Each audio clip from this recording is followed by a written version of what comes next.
All right, guys. Baldur's Gate 3 tier list. Let's go. All right. Let's start off human. All right, let's take a look at human real quick. Humans are pretty good. They're not great. They're not awful. They're like, you know, we're probably gonna slot them in like the mid tiers. They're solid. They have proficiency in light and shield, which is very solid proficiencies. Having a proficiency in shield is really good for a lot of the more squishy classes. Being able to get that +2 to your armor class is very solid. Light armor 2 for, you know, the mages that can't wear light armor.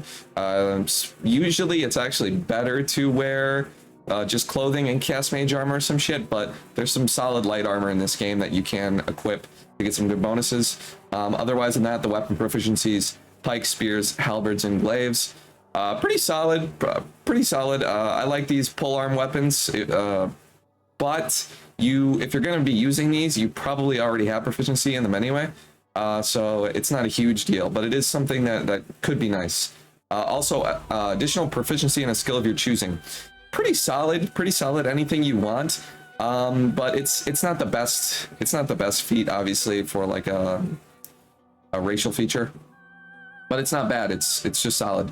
Carrying capacity increased by a quarter. This is cool too. I mean, it's a little annoying, but usually you just send shit to camp. It's not that big a deal.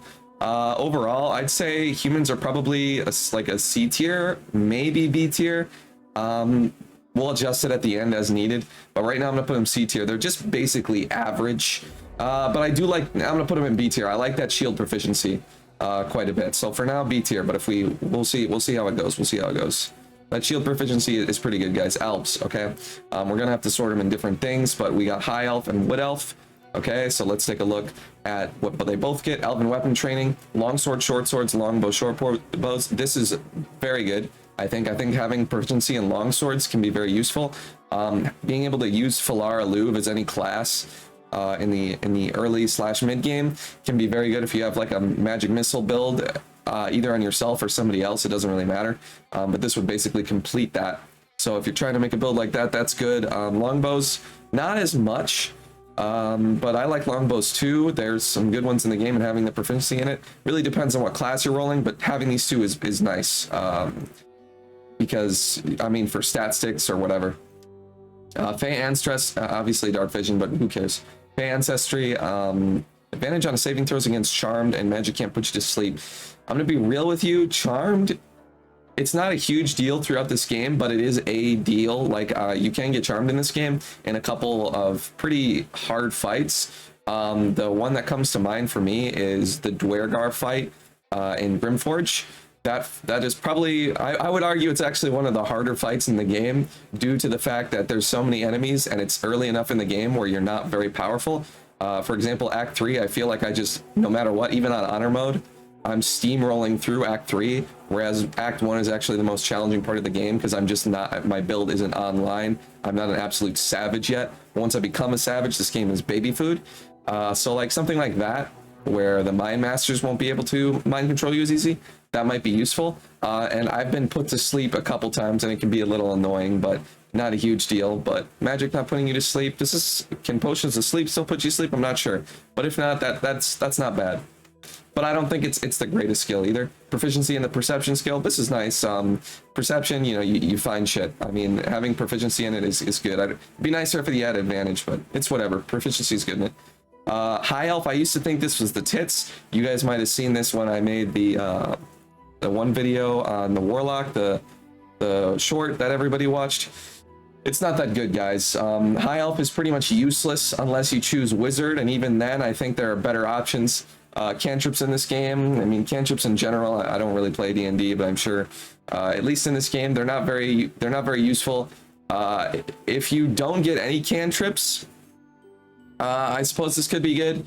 Like if you're playing the face of the party, or if you're just playing somebody who doesn't get cantrips, you could take this and choose Friends or Blade Ward. I could see use in that. Minor Illusion can be useful too. But if you're playing like a caster, this is useless, even on wizard. But yeah, I could see like maybe, I don't think paladins get cantrips. Friends might be okay to use then. So maybe I'm just sleeping on it a little bit. The way that I was using it though wasn't good, where you pick it on a caster. You'd want to pick this on somebody who literally can't get cantrips. You know, minor illusion on like, I don't know, some sneaky guy, but I think they get it anyway. Friends is solid, and then Blade Ward can be useful, but anybody who needs Blade Ward, I think the only person who can benefit from Blade Ward is Abjuration Wizard, really. It's just such a waste of a turn to cast that. So Friends though is good, but you probably already have someone with Friends in your party. You really need it, you can pick this, but come on, it's not that good, guys. And then Wood Elf, extra 5 feet movement speed and proficiency in stealth. This is a solid class. This is probably an A tier. Do we have an S tier? No. I need to add S tier to this. Boom, add a row above. Yeah, no, we need an S tier for sure. What color do I make this? What color is usually S tier, guys? I don't know. I'm just gonna leave it as I'll make it like purple. Purple is good. That looks cool. Yeah. So A tier. Let's look at High Elf first. High Elf I'm putting in, I think I'm gonna put it in C tier. You still get the nice like base elvish things, right? Normal move speed, the proficiencies, but just the cantrip is not good. I think humans are better. And then Wood Elves I think are better than humans. I'm probably gonna put them in A tier. I think stealth proficiency is good, and movement speed buff is nice too. I'm gonna put that in A tier. We might move it down to B tier. We'll see. It might actually be B tier. We'll see. It's tough call. Drow are interesting. Okay, you do get some nice benefits from the early game, which, like I said, is pretty difficult because you're weak. But the goblins usually don't pose that much of a threat. But you basically just get to walk past them for free. If you have a face of the party, like a good charisma-based face, then you shouldn't have to worry about this. But it is nice to just not have to give a shit. They just let you through because you're Drow. You get proficiency in rapiers, short swords, and hand crossbows. I don't think the rapiers or short crossbows are a huge deal, but hand crossbow proficiency is pretty nice. Hand crossbows are always OP in this game. They're very good for no matter what build you're running. It's nice to have hand crossbows. You're running any kind of build, really. Is maybe if you're like an actual archer later in the game, there are better bows to have. But hand crossbows carry almost any class throughout the whole game. Mages don't really need it. They can just cast a cantrip. But it's nice to have that bonus action to just shoot your hand crossbow. Dark vision, blah, blah, blah. Fey and Trust 3, we've already talked about it. It's not bad. Proficiency in perception, we still like that. And then you get some magic. This magic is not great. Dancing lights is, for the most part, useless. Fairy fire is pretty good. And I think this fairy fire actually lasts like basically indefinitely as well. I think fairy fire is only supposed to last for 10 turns, but I'm playing a campaign right now with some friends, and one of them is a drow and casts fairy fire on Ethel, and that's the first part where you first meet her. And then when we actually went to fight her, right, in her little cave, she still had fairy fire on her. So it was, I don't know, I think it might be a different version that's indefinite, which is pretty interesting. Still concentration though. And then darkness, which is, you know, darkness is fine. Getting at level 5 is kind of lame. If you use the warlock build, I mean, that's nice, but you're not coming online until level 5. So, I mean, this is kind of useless, honestly. Sunlight sensitivity we don't get. Lil Sworn. Not any additional racial features, but certain locked dialogue. Okay, so like we say, we don't really care about this. It's just locked dialogue. And then Seldarine Drow, same thing. So it's just Drow. It's just Drow. Hopefully they don't, they're putting them in the same thing. So I think Drow are worse than elves, but the hand crossbow proficiency is pretty good. Not worse than high elves though. I'm gonna put them in C tier. Like I said, they're good for Act 1. You do get some interesting dialogue options. You can even talk to the spiders and convince them you're your god if you're Lothsworn, which is pretty cool. But, you know, for the rest of the game, they're like C tier. I think they're probably better than high elves though, to be fair. So, I mean, if I had to do it, I'd put them there. Simply because it makes the early game a little easier. Let's go half elf. Okay, half elf guys. Okay, we got the same pike spears, blah, blah, blah, that humans have. Light armor and shields that humans have as well. Fey ancestry that the elves have. And then you get to choose high elf, the sub race, wood half elf. I can't fucking speak. Or you could do drow half elf. So I think you guys can already tell what I'm going to say to you. The wood high half elf, or I'm sorry, the high half elf is probably on the same tier as humans. They're basically the same, but they don't get the proficiency. So I think they're probably a slighter, lower B tier, and then they get that extra cantrip as well. That's not bad. Does it belong in C tier because it's just like such a shit option in comparison? Not really. I think high half elf belongs in B tier behind human personally. It's kind of because it doesn't get that extra proficiency. Wood half elf, obviously A tier, maybe even S tier, because we're getting the wood elf bonuses, but we're also getting that proficiency in shields and light armor. Is it light or medium? I think it's light, right? Yeah, light armor. So that's pretty solid. That's definitely a nice, good A tier, because we're just getting better shit basically. And then drow half elf, we're still gonna put in here, but below high. It's the shitty drow stuff, but mixed with this nice light armor shields. Just being able to equip those shields is very nice. That's a good proficiency to have for people who can't equip shields.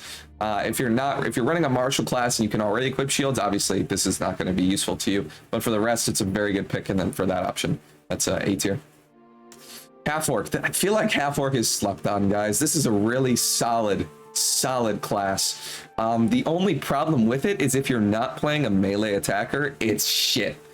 So I can't really tell where to put it, but because it might be semi-niche, but because it's so good, I'm still gonna rank it pretty high. It's just, don't use this if you're not playing a melee class. When you score a critical hit with a melee weapon attack, additional damage of dice is added to your damage. That's nice. Bigger crit damage is always nice, especially if you're running some kind of crit build. Very, very solid. Very, very good. But if you're not, it is nice to even do some extra damage when you crit from now and then. Built-in death ward. This is really good. Does it give you the built-in death ward exploit, where basically, if you guys didn't know, when you have death ward on you and you die during your turn, you regain all of your actions and bonus actions. So let's say you're at 2 HP and then you use all your actions and you have your friend shoot you, and now you go down to 0 and your death ward proxy back up to 1. You have everything back, all your actions, bonus actions. You basically get to take another turn. So if that is the case with this, I mean, this is godlike, but if not, this is really solid. You could literally jump to your death and not feather fall and then live. Or if you make a mistake, you live. Or if you're just getting shit on in a hard fight, this can literally save you. Very good. Proficiency in intimidation. This is nice. If you're the face of the party, this is just nice to have extra. That way, usually you get a couple other options in persuasion and deception. You can just pick those and already have your intimidation proficiency. So this is a really nice class for those reasons. Race, sorry. I think I'm putting this A tier. Problem is they're not getting any like proficiencies in armors, but you should already have those proficiencies because you're choosing a martial class, because this isn't going to be good on a like a mage or whatnot, or like barbarian or something like that, so where you don't need the armor proficiencies anyway. So I think that for that reason, since it fits into this niche, it's not an end-all be-all jack of all trades kind of class. That's really good. It's a strict martial melee class, or I keep saying class, race, guys, sorry, martial melee race, that makes it very solid when you apply it to that. Can't believe all these stupid Dragonborn. They're all the same, guys. I'm only gonna rank one. They're all the fucking same. I guess theoretically, some would be better than others based on their. Oh, Halfling, boys. Halfling. Okay. Halfling is S tier. I hate to say it. It's specifically Lightfoot. But even Strongheart is like at the probably S tier as well. It's just not as good though. So Halfling luck. Okay, this is why. When you roll a 1 for an attack roll, ability check, or saving throw, you can re-roll the die and must use the new roll. Basically, I think how this is you can't roll a 1. As far as I'm concerned, I think you might be able to roll a 1 and then roll a 1 again. But how I think it works is if we read this right here, possible to roll another 1, but if one die rolls a 1, it's re-rolled, and the higher of the 2 die is used. This is specifically when rolling advantage. On a normal roll that succeeds from 2 or more, having luck reduce. Yep. So basically, it turns your odds from failing from 1 to 20 to 1 to 400. So you can still roll a 1, but it's just like almost impossible, right? And if you roll with advantage, it goes from 1 to 400 to 1 to 16, whatever the fuck, 160,000, I think that is.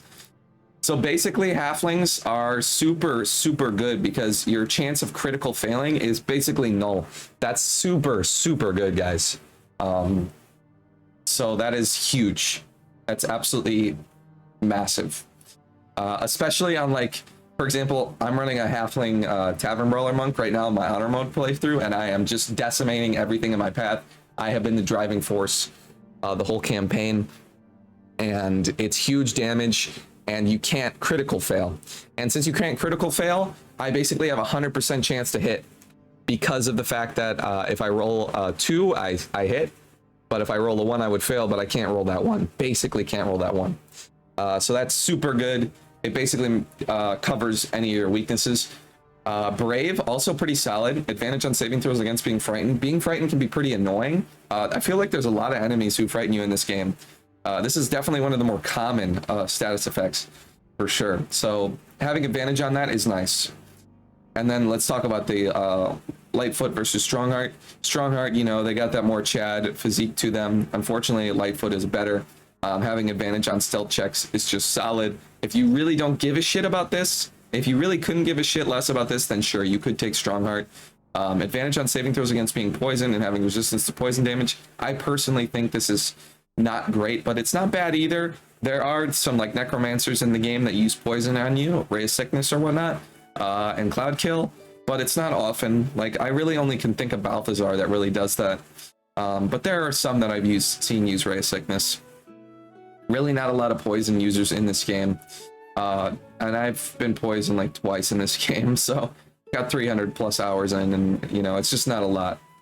Not a lot of that shit going on. So for that reason, I think that they're both still worthy of S tier. But I just can't say that Strongheart is anywhere near Lightfoot. Like, if I'd put this in A tier, but the reason that it is in S tier is because of Halfling luck. And Brave is very solid too, but naturally Stealthy is just like an even up the ante on the Strongheart. But to be fair, these guys are kind of like, you know, they're not, their physique is off. Like, look at this chubby little guy versus this little like Chad chiseled jaw guy. You know, maybe if you're going for the aesthetic, or maybe you like that he's a little, you know, filled out. You know, it's up to you really. Dwarves are pretty good, but you kind of have to be specific about it. Advantage on saving throws against poison. That's basically the same shitty thing that the other halfling had. Proficiency in axes and hammers, right? These are pretty good. I like these proficiencies, but they're not the greatest. It depends on what you're playing, really. These are okay. And really what we look for in a race is armor proficiencies. Because, you know, the weapon proficiencies you're not really giving a shit about too much. But, you know, clerics can't really use battle axes. Maybe you want a cleric too. Something like that, you feel me? But Gold Dwarf, kind of butt cheeks. Hit point maximum by 1. And every time you gain a level, this is basically 12 extra hit points at level 12. Not a huge deal, guys. But can make or break, you know, dying. But for that reason, it's not that great. It's not that great. What we really care about is shield dwarves. This is good, boys. Medium armor proficiency. Now we're talking. You got your fucking little sorcerer or your wizard. Now your wizard's got medium armor. We like to see that. Now you can get this shit from classes, or you could fucking not pick dwarf, and now you got medium armor, bro. This is good shit. This is like a. This is probably A tier worthy. For sure, this is really solid. Dwergar are secretly OP, guys. Secretly OP, but they've got some problems to it.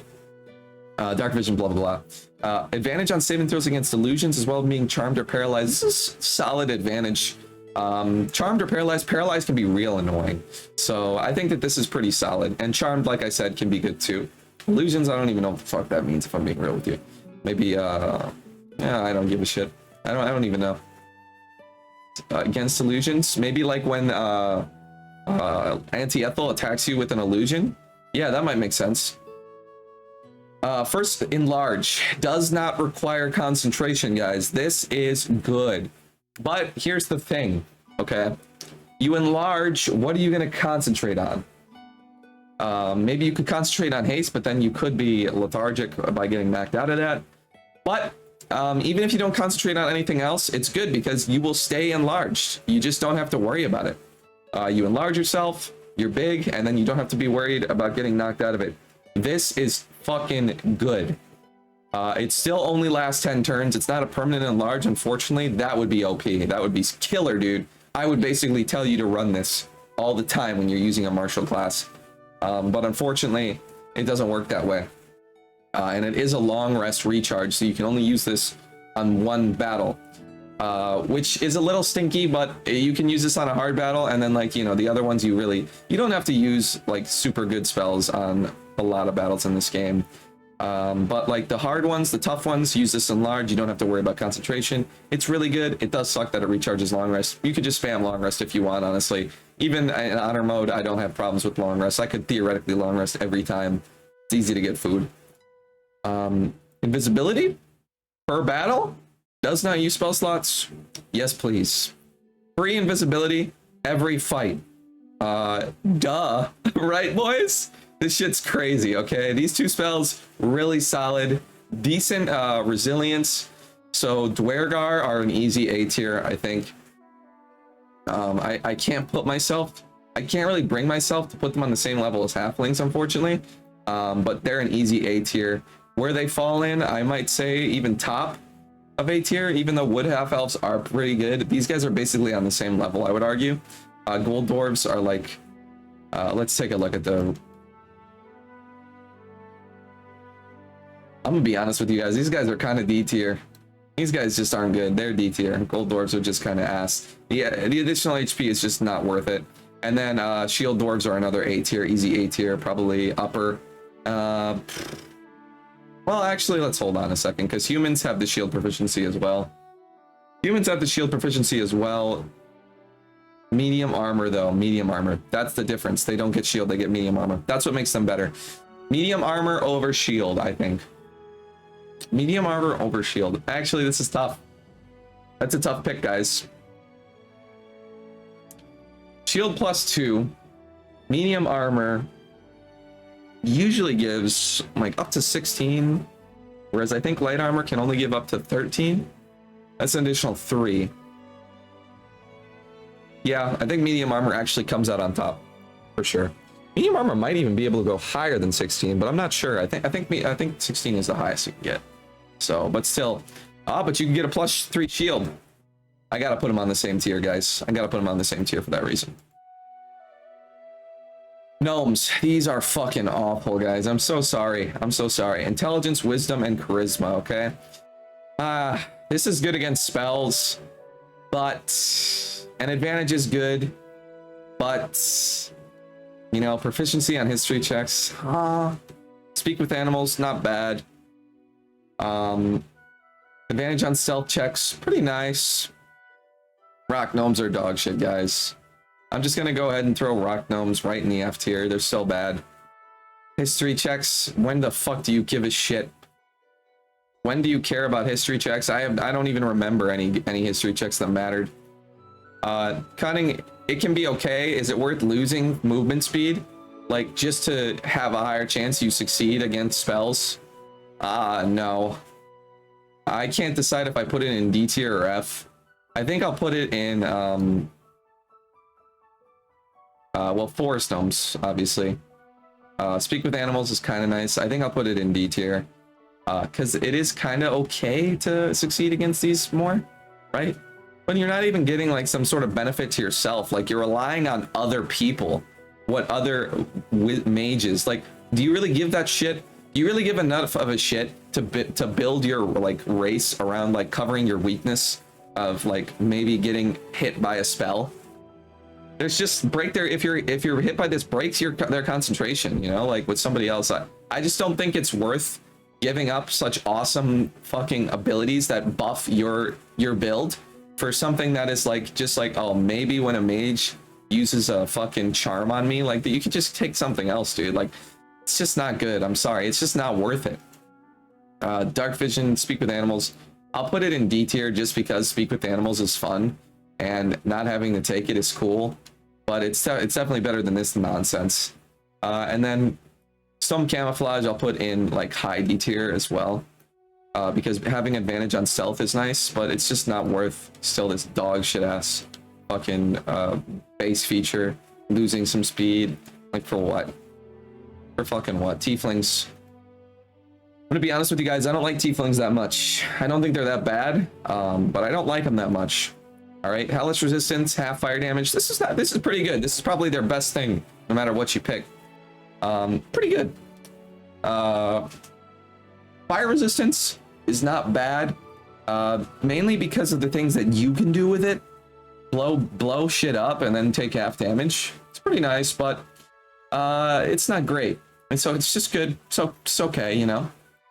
Let's talk about Asmodeus, Asmodeus, I don't know. Produce flame, not good. It's wisdom based, 8 damage max. Cantrip might scale probably, but hellish rebuke, you know, this is pretty good. Second level hellish rebuke is not bad for free, but it's a long rest recharge, which is pretty shit. Darkness, you know, level 5, who cares, right? Mephistopheles, let's see, Mage Hand. This can be okay, but it's not great. Not great, honestly. Burning Hands, pretty good. Long rest though, uses charisma. Meh. Flame Blade, meh. Not really a big fan of Flame Blade, honestly. Charisma is a modifier to hit, and it goes in your second hand. Or free hand, really. God forbid you even have one. Yeah, not a big fan of this shit. Zariel Tieflings. Thaumaturgy, this can be good if you're on charisma, like Paladin or something, and you don't have a cantrip. Grab Thaumaturgy. This can be nice. For that reason, I think that this actually bumps it up.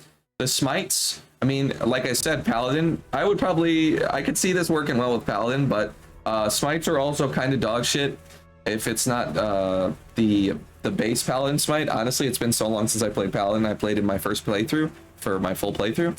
I think it's Divine Smite, right? Is the base smite? Yeah, just use that. It's always better. And these take bonus actions as well as your main action. So it's just kind of silly. But I mean, if you got the bonus action, why not, right? I don't know. I don't really remember why, but I found myself never using the smites that use bonus action as well as action. So yeah, for that reason, Bruce Flame, Hellish Rebuke, I'll put these Tieflings and then the fire resistance as well. The Asmodeus Tieflings can go in like C, like below these other elves, right? Maybe they're higher actually, because like these elves are kind of... Nah, the fire resistance ain't worth shit. Hellish Rebuke can be okay. I think these Mephistopheles Tieflings are possibly even worse. And then the Zariel Tieflings, I think, probably belong... Because of that thaumaturgy, I think that they do have some sort of merit. Do they belong with these guys? They're like low B tier. You feel me? Low B tier. I think the smites can be nice too. Githyanki guys, S tier. Githyanki are so good. If you make this the face of your party, by the way, like, yeah, sure, some people will just shit on you like Shadow Heart, right? But it's not that big a deal. Astral Knowledge, guys, this shit can be really crazy, okay? You just gain proficiency in all skills corresponding to an ability, like charisma, strength, whatever.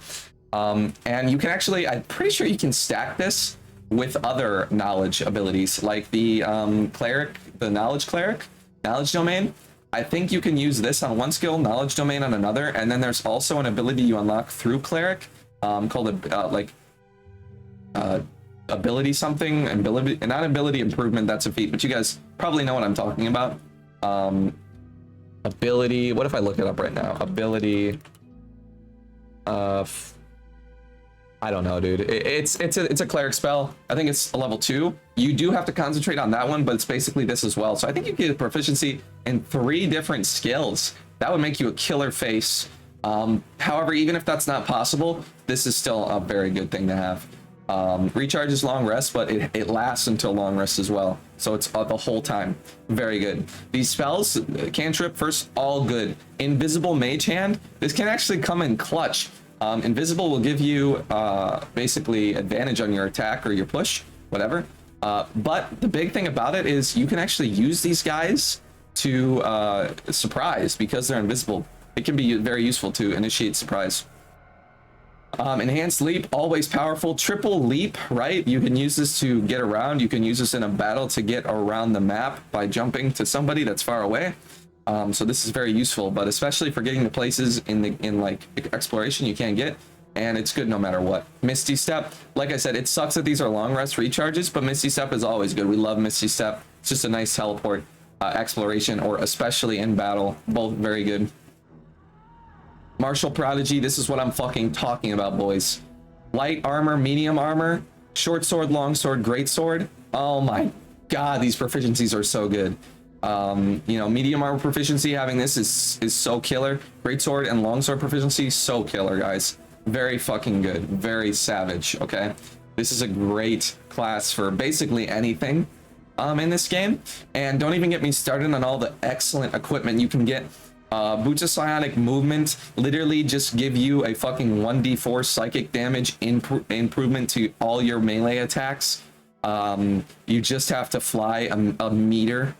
If you're the main character, you're probably using all of the fucking tadpoles anyway, and even if not, just get the silly little astral improvement after Act 2 and you'll be able to cast this whenever you want. You can get fly in a couple of other ways as well. So if you have access to fly in any way at all, you just use this and you get a 1d4 improvement on all your attacks. Silver Sword of the Astral Plane, absolutely killer, 1d6 improvement to damage on every attack. Big money moves, advantage on intelligence, wisdom, and charisma saving throws. Okay, what was that, Gnome? Go fuck yourself. Just equip this sword and then Gnome becomes a fucking redundant, useless piece of shit like he already is. Saving throws, okay. Resistance to psychic damage, big money moves, mind flares, and be warmed. Cannot charm. Ligma, okay. No more charm, baby. Great. You don't get this till Act 3.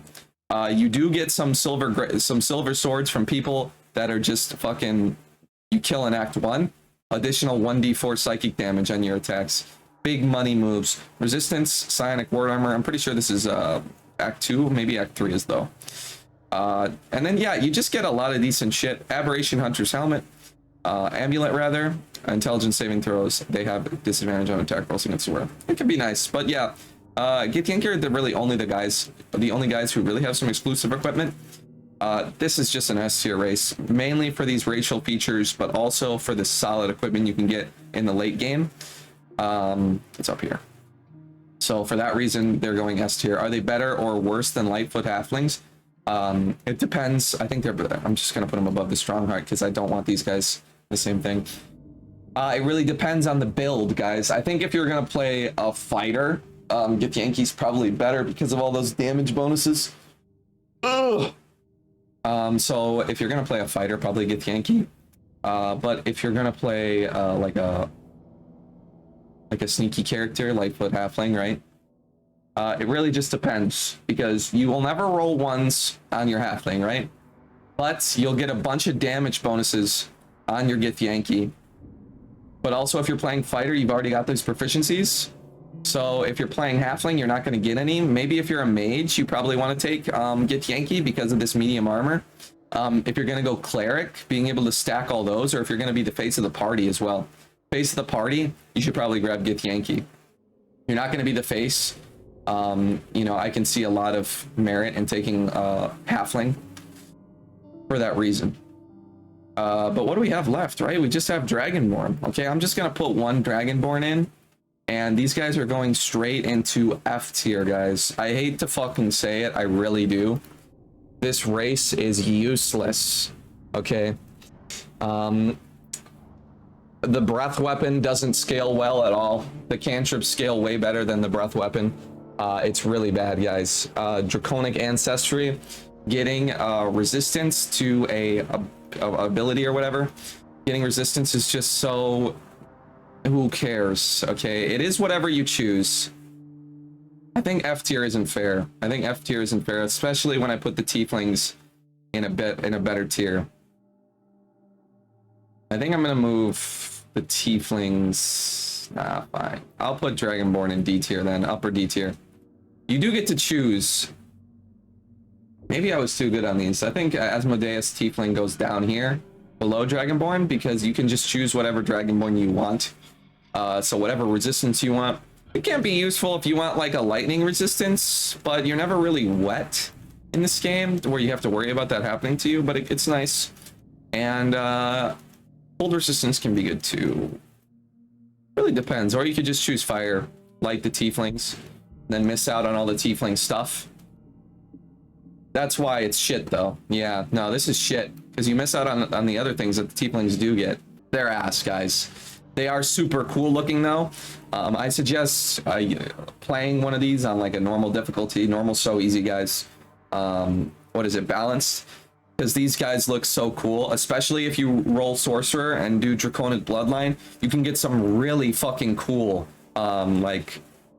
scale combinations. Like it's not just the normal shit like when you roll like a human or any normal race and you do draconic bloodline where you get to pick from 4 different shitty things and like, oh, you have a little bit of skills on your face. No, like your whole scale pattern changes. It's really metal. For that, cosmetically, these guys are S tier, and that's why I think you guys should play a Dragonborn at least once in your life. But if you're just gonna do one playthrough of this game and you just care about being good, or if you're just trying to do a playthrough where you're trying to make very powerful characters to do an honor run, don't pick these guys on an honor run. Though honor isn't that hard, guys, I'm gonna be real with you. You could probably still beat it with a Dragonborn. Racials aren't that huge a deal, but if you're min-maxing your character, don't pick this fucking dog shit ass race. It's really bad. All right, guys, real quick addendum to the tier list. I'm actually going to go ahead and put Dwergar in the S tier.